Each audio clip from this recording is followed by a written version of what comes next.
Hi, this is Christine. In this video, I'm going to show you how to do a stem stitch. So in the pattern, in the Seasons of the Heart pattern, she calls it a outline stitch. It could be called that, but most places would call it a stem stitch. So basically what we're going to do with this stitch is we're going to outline the trees. And you can also use a gold embroidery floss or pearl cotton to stitch over top of his foot and the stem on the cherry, just so that they're more defined.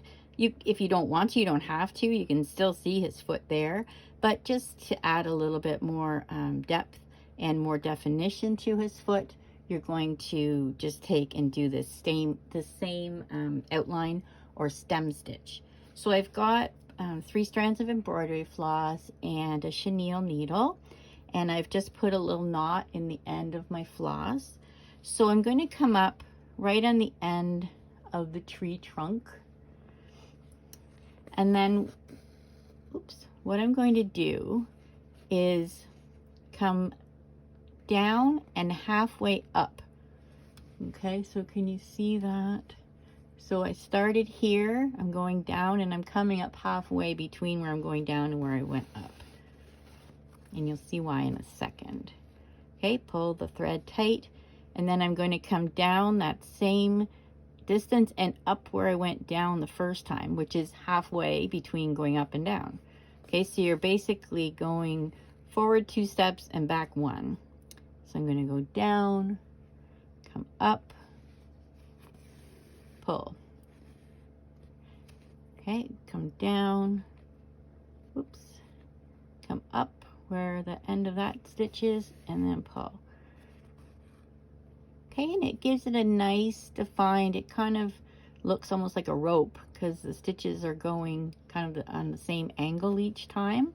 Now the secret to this stitch is to always be on the same side of the thread when you're stitching. So you wouldn't want to go to this side and then pull the thread over and go to this side, because you're not going to get the same look.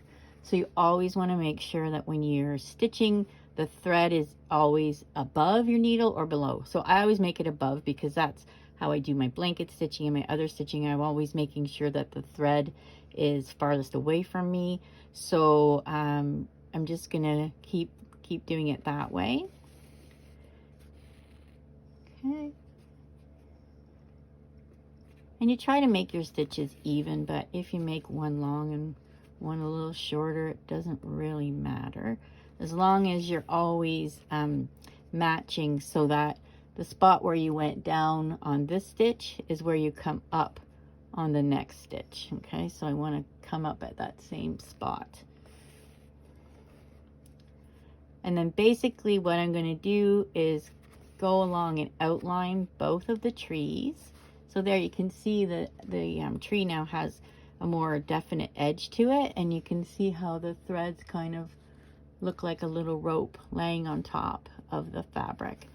So I'm going to go up both sides of both trees, and I'm going to define all of the branches as well.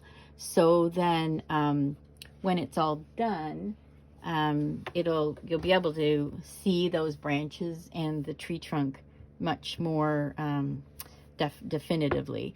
They'll be popping out a little bit more from the background fabric.